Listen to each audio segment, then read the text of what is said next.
Hola, hola, mis queridos hermanos, ¿cómo están ustedes? Que el Señor les bendiga. Les saludo un servidor, el pastor evangelista Marcos Morales Chávez. Hoy día es día miércoles 9 de abril. Mire, ya yo creo que mañana o el viernes voy a estar haciendo un postero invitando, porque este sábado 12 de abril en nuestra congregación tenemos una conferencia bíblica interdenominacional muy buena que se llama La apostasía de los tiempos finales, que está indudablemente centrada en esto que estamos hablando siempre, que es la escatología bíblica.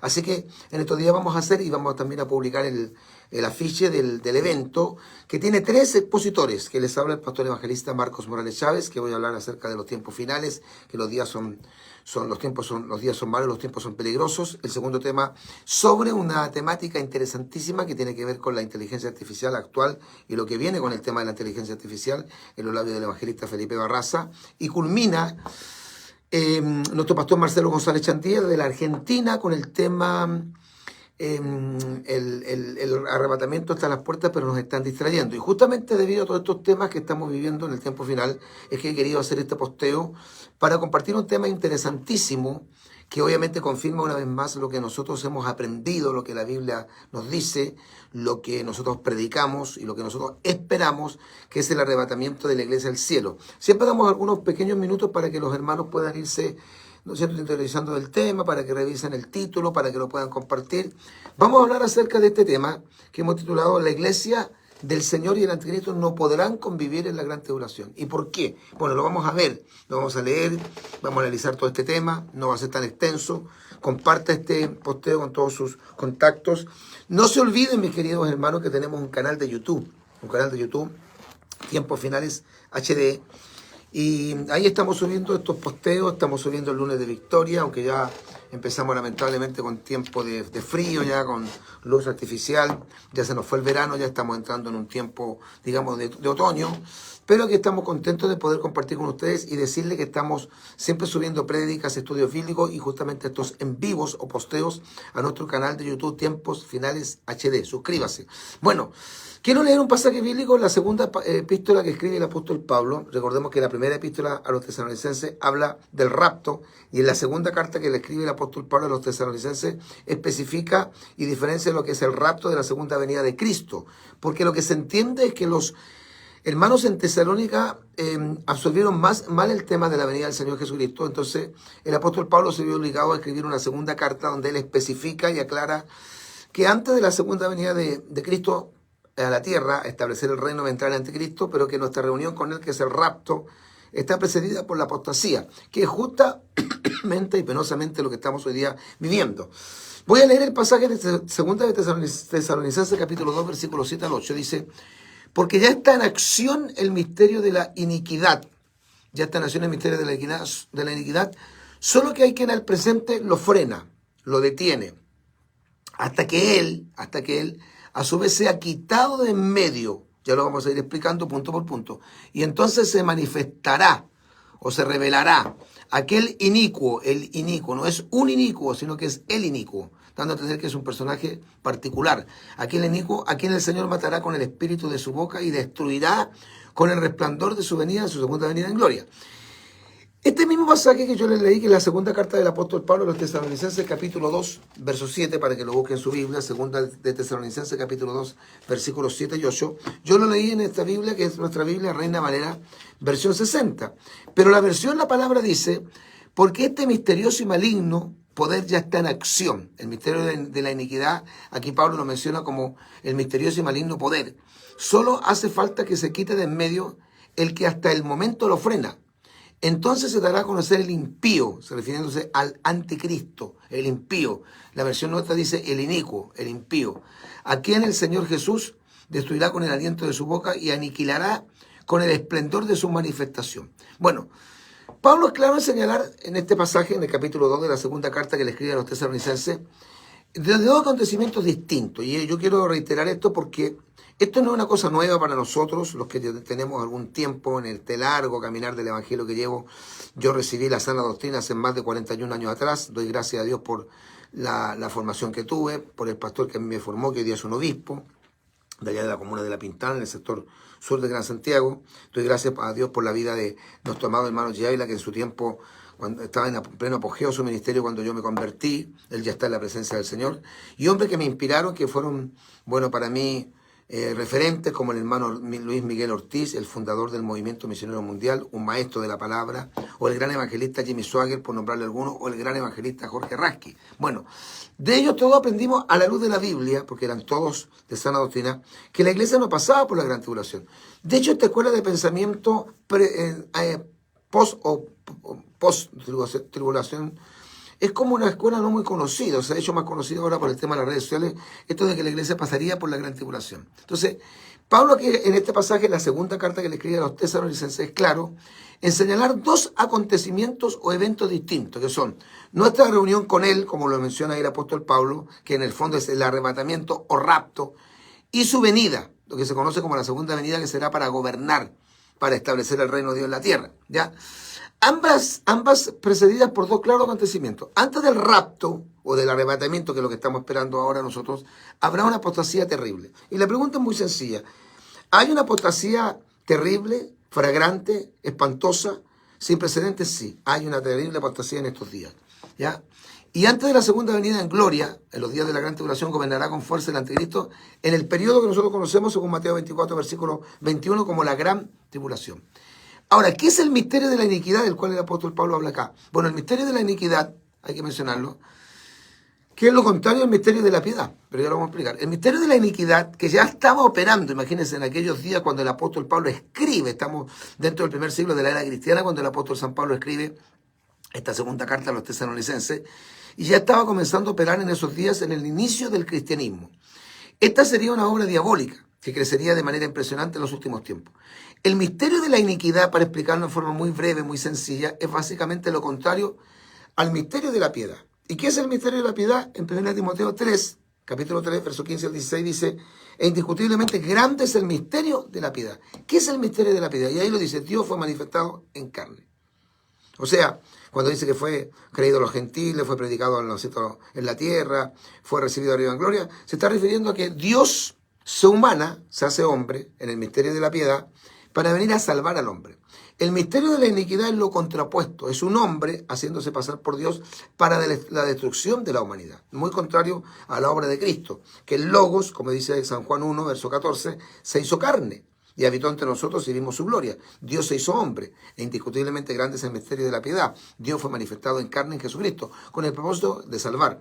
Pero el anticristo es un hombre que se hace pasar por Dios con el propósito de destruir la humanidad, de engañarla y destruirla. Así que eso sería el misterio de la iniquidad.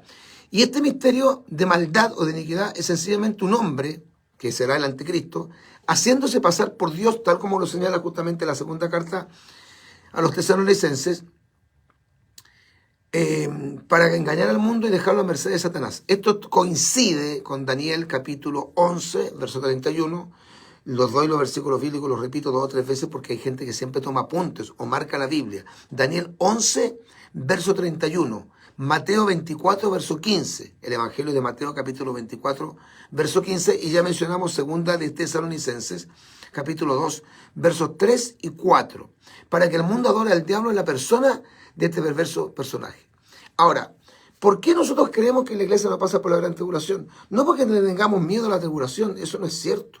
Nosotros no tenemos miedo a las tribulaciones, a los momentos de angustia. No quisiéramos pasarlo, pero si hay que pasarlo en el Señor, los pasamos. De hecho, la Biblia dice que es necesario que por muchas tribulaciones, no la gran tribulación, por muchas tribulaciones, aflicciones, angustias, entremos al reino de los cielos. Y de hecho, Cristo dice, en el mundo tendréis aflicción o tribulación, pero no temáis, yo he vencido al mundo.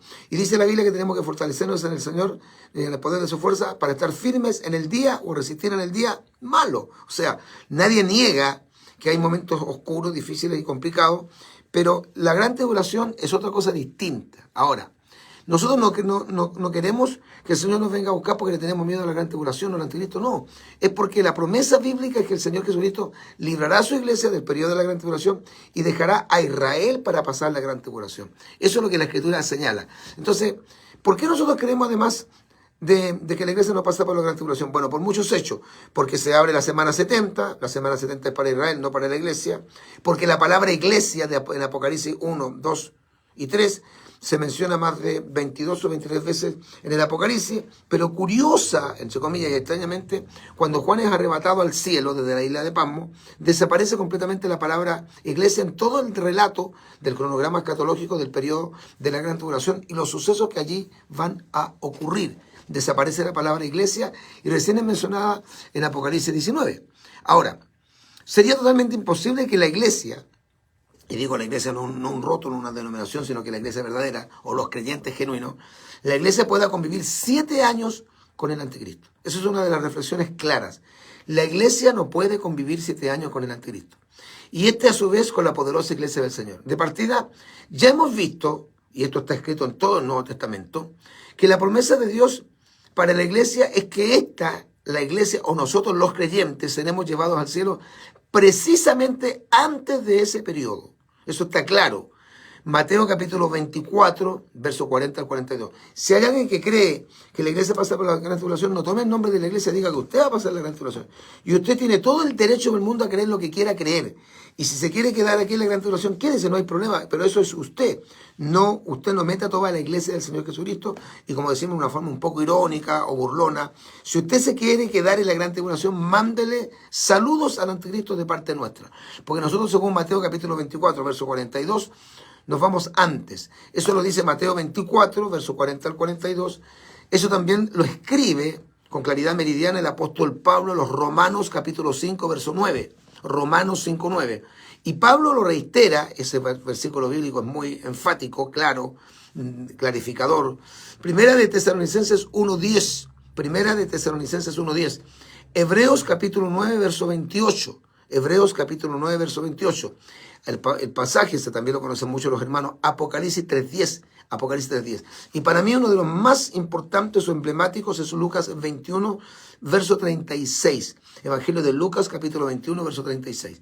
Dios dejará acá, repito, reitero, a Israel y tratará de manera muy especial en ese tiempo de 7 años con los judíos. Pero es imposible que la iglesia pueda estar aquí en ese tiempo. Pues el anticristo no podría hacer todo lo que hará si el poder de Dios que opera en la actual iglesia de Cristo actuara en ese tiempo. Sería un dolor de cabeza. De verdad que los únicos 2 hombres o profetas que le van a dar un dolor de cabeza grande al anticristo van a ser los 2 testigos de Apocalipsis capítulo 11, que se creen podían ser Elías y Moisés, pero no la iglesia.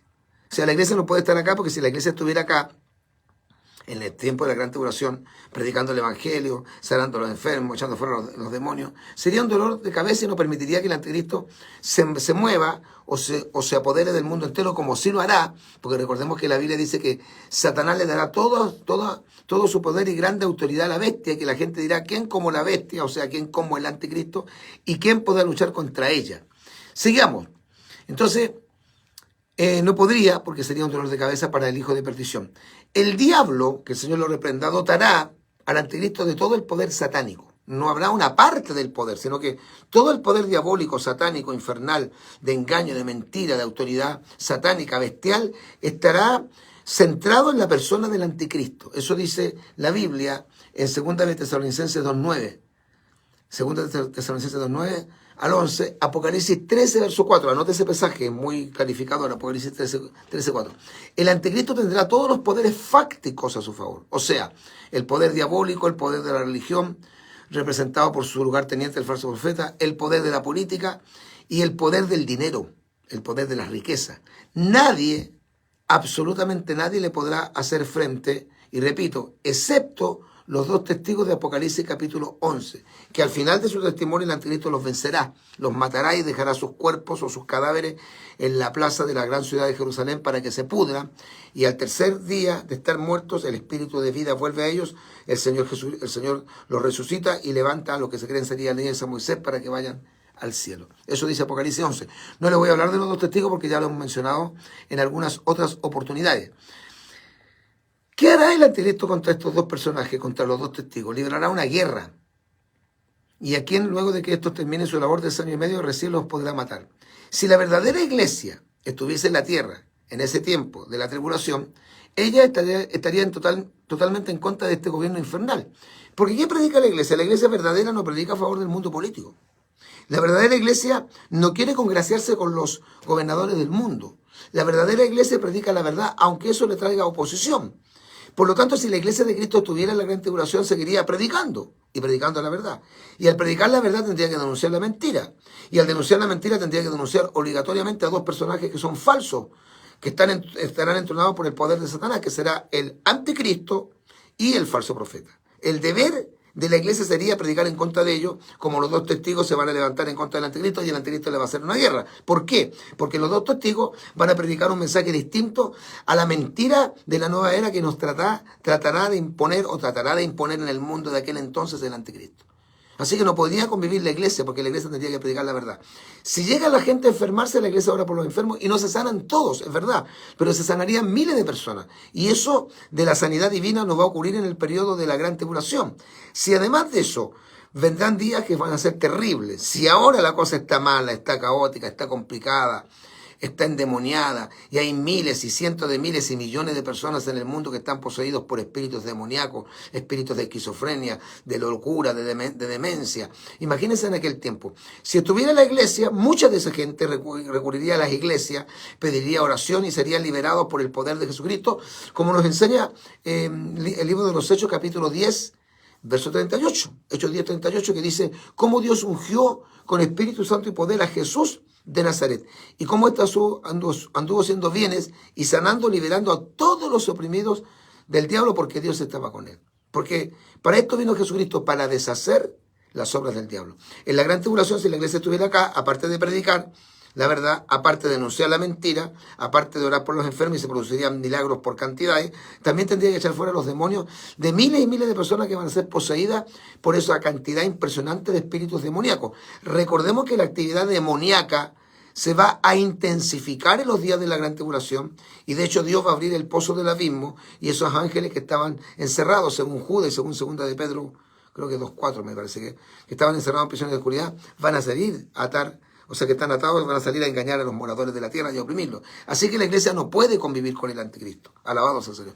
Y una de las claves que la Biblia dice en Apocalipsis 13, que el anticristo hará o blasfemará contra los que están en el tabernáculo del cielo, o sea, contra los creyentes. Como no los podrá tocar, porque los que se van a quedar aquí van a ser los falsos cristianos, los tibios, eso sí, y que si se quieren salvar van a tener que entregar su vida, pero la iglesia como cuerpo se va. Apocalipsis capítulo 14, versículos 1 al 3.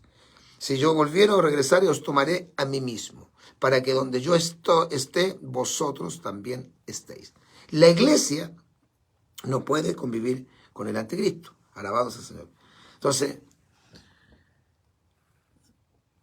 Entonces, repito, si la verdadera iglesia estuviese, como algunos nos quieren hacer creer, en la tierra, en ese tiempo de la gran tribulación, o de la semana 70, o de la tribulación, o de la semana Septuaginta, o de la ira venidera, o de la angustia de Jacob, todos esos nombres que tiene el periodo de la gran tribulación, ella, la iglesia del Señor, estaría totalmente en contra de ese gobierno infernal, y los cristianos estarían orando en los días de la gran tribulación, estarían ayunando, estarían predicando, estarían echando fuera demonios y ganando miles de almas para el evangelio, lo cual no va a ocurrir en la gran tribulación.